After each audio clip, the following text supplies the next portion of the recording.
मलिक मोहम्मद जायसी का जीवन वृत्त। जायसी की एक छोटी सी पुस्तक आखिरी कलाम के नाम से फारसी अक्षरों में छपी है। यह सन 936 हिजरी में सन 1528 ईस्वी के लगभग बाबर के समय में लिखी गई थी। इसमें बाबर बादशाह की प्रशंसा है। इस पुस्तक में मलिक मोहम्मद जायसी ने अपने जन्म के संबंध में लिखा है। भा अवतार मोर नवसदी 30 बरस ऊपर कवि बदी। इन पंक्तियों का ठीक तात्पर्य नहीं खुलता। 9 सदी ही पाठ माने तो जन्मकाल 900 हिजरी सन 1492 के लगभग ठहरता है। दूसरी पंक्ति का अर्थ यही निकलेगा कि जन्म के 30 वर्ष पीछे जायसी अच्छी कविता करने लगे। जायसी का सबसे प्रसिद्ध ग्रंथ है पद्मावत, जिसका निर्माण काल कवि ने इस प्रकार दिया है। सन 927 आहा कथा आरंभ बैन कवि कहा। इसका अर्थ होता है पद्मावत की कथा के प्रारंभिक वचन आरंभ बैन कवि ने 927 हिजरी सन 1520 ईस्वी के लगभग में कहे थे, पर ग्रंथारंभ में कवि ने मसनवी की रूढ़ी के अनुसार साहिब वक्त शेरशाह की प्रशंसा की है, जिसके शासनकाल का आरंभ 947 हिजरी अर्थात सन 1540 ईस्वी से हुआ था। इस दशा में यही संभव जान पड़ता है कि कवि ने कुछ थोड़े से पद्य तो 1520 ईस्वी में ही बनाए थे, पर ग्रंथ को 19 या 20 वर्ष पीछे शेरशाह के समय में पूरा किया। इसी से कवि ने भूतकालिक क्रिया आहा यानी था और कहा का प्रयोग किया है। जान पड़ता है कि पद्मावत की कथा को लेकर थोड़े से पद्य जायसी ने रचे थे। उसके पीछे वे जायस छोड़कर बहुत दिनों तक इधर उधर रहे। अंत में जब वे जायस में आकर रहने लगे, तब उन्होंने इस ग्रंथ को उठाया और पूरा किया। इस बात का संकेत इन पंक्तियों में पाया जाता है। जायस नगर धर्म स्थानु, तहाँ आई कवि किन्ह बखानु। तहाँ आई से पंडित सुधाकर और डॉक्टर ग्रियर्सन ने यह अनुमान किया था कि मलिक मोहम्मद किसी और जगह से आकर जायस में बसे थे, पर यह ठीक नहीं। जायस वाले ऐसा नहीं कहते। उनके कथनानुसार मलिक मोहम्मद जायस हकी के रहने वाले थे। उनके घर का स्थान अब तक लोग वहाँ के कंचाने मोहल्ले में बताते हैं। पद्मावत में कवि ने अपने 4 दोस्तों के नाम लिए हैं: यूसुफ मलिक, सालार कादिम, सलोने मियाँ और बड़े शेख। ये चारों जायस ही के थे। सलोने मियाँ के संबंध में अब तक यह जनश्रुति चली आती है कि वे बड़े बलवान थे और एक बार हाथी से लड़ गए थे। इन चारों में से 2 एक के खानदान अब तक हैं। जायसी का वंश नहीं चला, पर उनके भाई के खानदान में एक साहब मौजूद हैं जिनके पास वंशवृक्ष भी है। यह वंशवृक्ष कुछ गड़बड़ सा है। जायसी कुरूप और काने थे। कुछ लोगों के अनुसार वे जन्म से ही ऐसे थे, पर अधिकतर लोगों का कहना है कि शीतला या अर्धांग रोग से उनका शरीर विकृत हो गया था। अपने काने होने का उल्लेख कवि ने आप ही इस प्रकार किया है: एक नयन कवि मोहम्मद गुनी, उनकी दाहिनी आंख फूटी थी या बाईं, इसका उत्तर शायद इस दोहे से मिले: मोहम्मद बाई दिसी तजा, एक सरवन एक आँखी। इससे अनुमान होता है कि बाएं कान से भी उन्हें कम सुनाई पड़ता था। जायस में प्रसिद्ध है कि वे एक बार शेरशाह के दरबार में गए। शेरशाह उनके भद्दे चेहरे को देख हंस पड़ा। उन्होंने अत्यंत शांत भाव से पूछा, मोहिका हंससी कि कोहरही, अर्थात तो मुझ पर हंसा या उस कुम्हार करने वाले ईश्वर पर। इस पर शेरशाह ने लज्जित होकर क्षमा मांगी। कुछ लोग कहते हैं कि शेरशाह के दरबार में नहीं गए थे, शेरशाह ही उनका नाम सुनकर उनके पास आया था। मलिक मोहम्मद एक गृहस्थ किसान के रूप में ही जायस में रहते थे। वे आरंभ से बड़े ईश्वर भक्त और साधु प्रकृति के थे। उनका नियम था कि जब वे अपने खेतों में होते तब अपना खाना वहीं मंगा लिया करते थे। खाना वे अकेले कभी ना खाते, जो आसपास दिखाई पड़ता उसके साथ बैठकर खाते थे। एक दिन उन्हें इधर उधर कोई ना दिखाई पड़ा। बहुत देर तक आसरा देखते देखते अंत में एक कोढ़ी दिखाई पड़ा। जायसी ने बड़े आग्रह से उसे अपने साथ खाने को बिठाया और एक ही बर्तन में उसके साथ भोजन करने लगे। उसके शरीर से कोढ़ चू रहा था। कुछ थोड़ा सा मवाद भोजन में भी चू पड़ा। जायसी ने उस अंश को खाने के लिए उठाया, पर उस कोढ़ी ने हाथ थाम लिया और कहा, इसे मैं खाऊंगा, आप साफ हिस्सा खाइए। पर जायसी झट से उसे खा गए। इसके पीछे वह कोढ़ी अदृश्य हो गया। इस घटना के उपरांत जायसी की मनोवृत्ति ईश्वर की ओर और भी अधिक हो गई। उक्त घटना की और संकेत लोग अखरावट के इस दोहे में बताते हैं। बूंदही समुद्र समान, यह अचरज कासो कहो, जो हेरा सो हैरान, मोहम्मद आपुही आपु महा। कहते हैं कि जायसी के पुत्र थे, पर वे मकान के नीचे दबकर या ऐसे ही किसी और दुर्घटना से मर गए। तब से जायसी संसार से और भी अधिक विरक्त हो गए और कुछ दिनों में घर बार छोड़कर इधर उधर फकीर होकर घूमने लगे। वे अपने समय के एक सिद्ध फकीर माने जाते थे और चारों ओर उनका बड़ा मान था। अमेठी के राजा राम सिंह उन पर बड़ी श्रद्धा रखते थे। जीवन के अंतिम दिनों में जायसी अमेठी से कुछ दूर एक घने जंगल में रहा करते थे। कहते हैं कि उनकी मृत्यु विचित्र ढंग से हुई।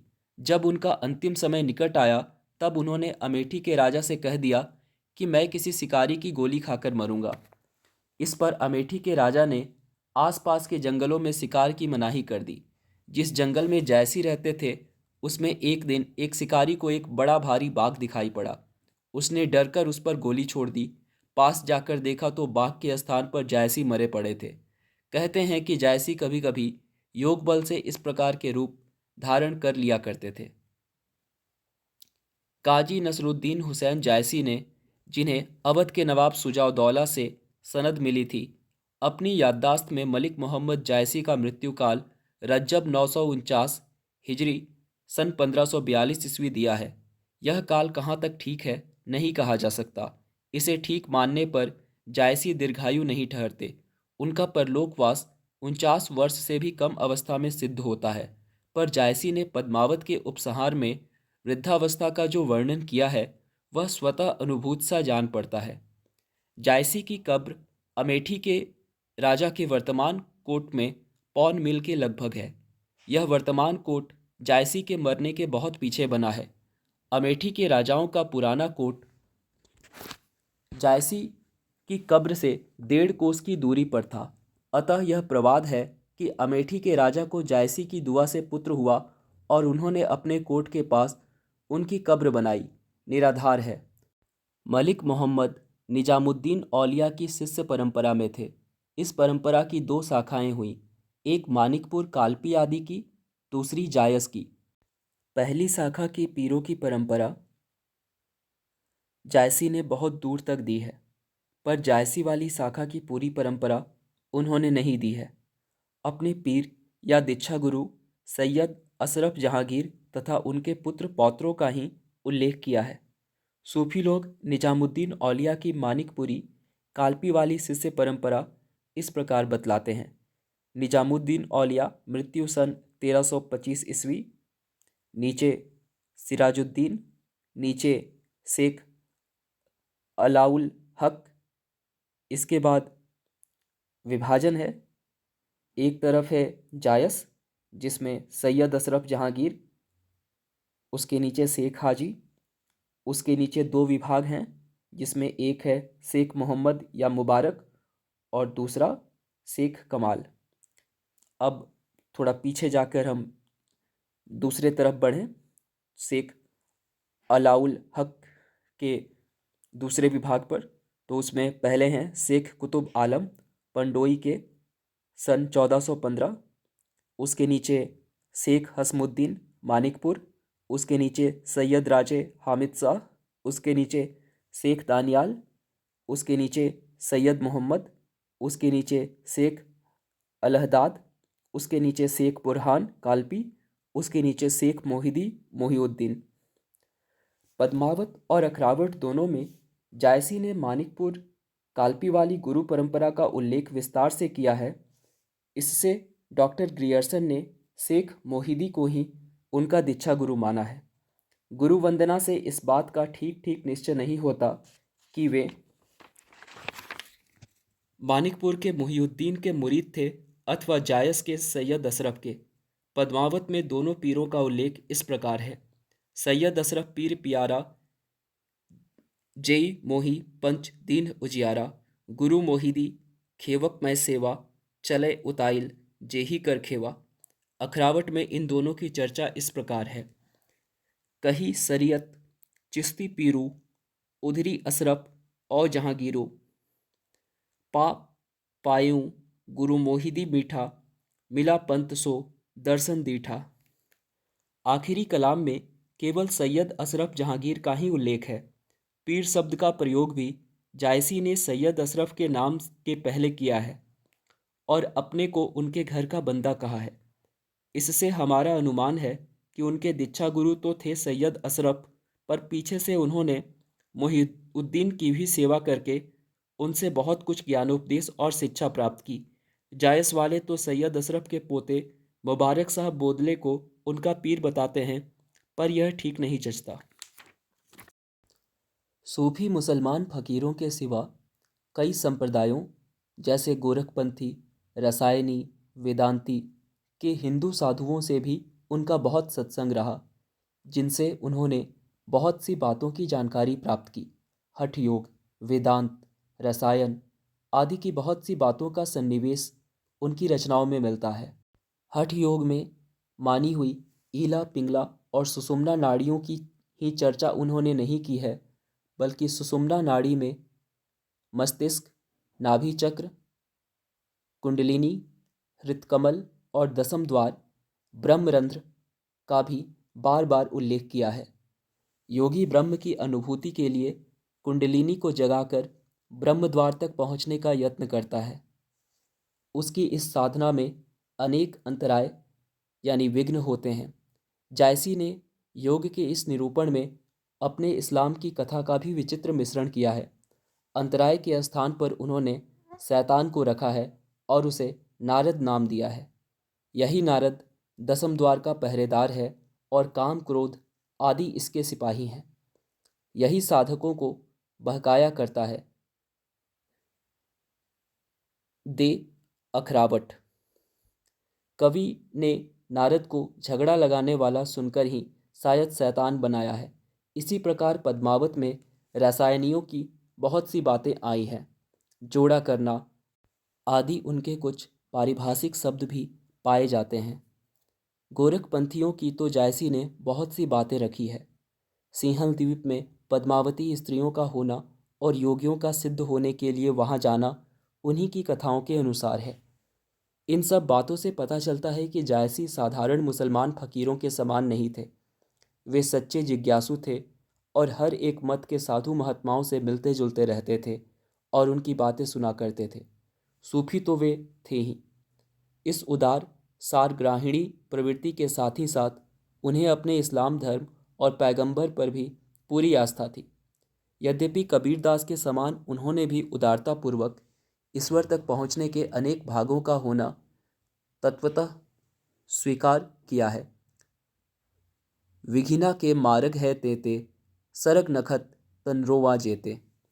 पर इन असंख्य मार्गों के होते हुए भी मोहम्मद साहब के मार्ग पर अपनी श्रद्धा प्रकट की है। तिन्न मह पंथ कहो भलगाई, जेहि दुनो जग छाज बढ़ाई। सो बड़ पंथ मोहम्मद केरा, है निर्मल कैलाश बसेरा। जायसी बड़े भावुक भगवत भक्त थे और अपने समय में बड़े ही सिद्ध पहुँचे हुए फकीर माने जाते थे। पर कबीरदास के समान अपना एक निराला पंथ निकालने का हौसला उन्होंने कभी ना किया। जिस मिल्लत या समाज में उनका जन्म हुआ, उसके प्रति अपने विशेष कर्तव्यों के पालन के साथ साथ वे सामान्य मनुष्य धर्म के सच्चे अनुयायी थे। सच्चे भक्त का प्रधान गुण दैन्य उनमें पूरा पूरा था। कबीरदास के समान उन्होंने अपने को सबसे अधिक पहुंचा हुआ कहीं नहीं कहा है।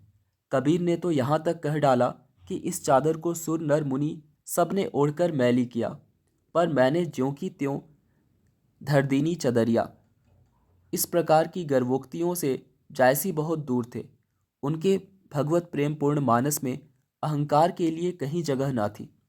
उनका औदार्य वह प्रच्छन्न औद्धत्य था जो किसी धर्म के चिढ़ाने के काम में आ सके।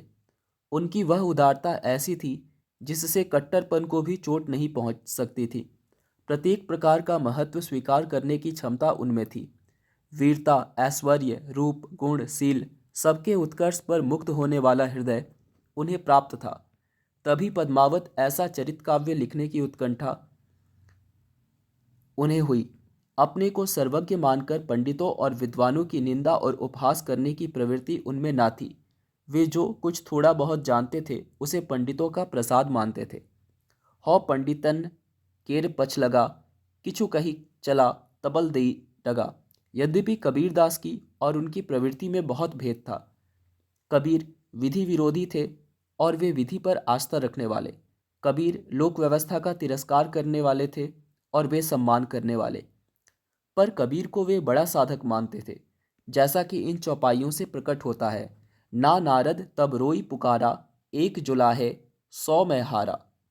प्रेम तंतु नितिताना तनई, जब तप साधी सैकरा भरई। जायसी को सिद्ध योगी मानकर बहुत से लोग उनके शिष्य हुए। कहते हैं कि पद्मावत के कई अंशों को वे गाते फिरते थे और चेले लोग भी साथ साथ गाते चलते थे। परंपरा से प्रसिद्ध है कि एक चेला अमेठी यानी अवध में जाकर उनका नागमती का 12 मासा गा गाकर घर घर भीख मांगा करता था। एक दिन अमेठी के राजा ने उस 12 मासे को सुना। उन्हें वह बहुत अच्छा लगा, विशेषतः उसका यह अंश। कंवल जो बिकसा मानसर, बिनु जल गयु सुखाई, सूखी बेली पुनी पलु है, जो पिए सींचे आई। राजा इस पर मुग्ध हो गए। उन्होंने फकीर से पूछा, शाह जी, यह दोहा किसका बनाया है?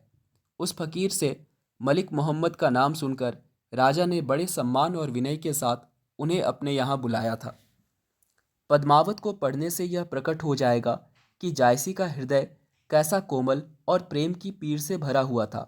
क्या लोक पक्ष में और क्या भगवत पक्ष में, दोनों ओर उसकी गूढ़ता और गंभीरता विलक्षण दिखाई देती है।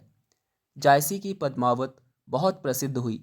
मुसलमानों के भक्त घरानों में इसका बहुत आदर है। यद्यपि उसको समझने वाले अब बहुत कम हैं, पर उसे गूढ़ पोथी मानकर यत्न से रखते हैं।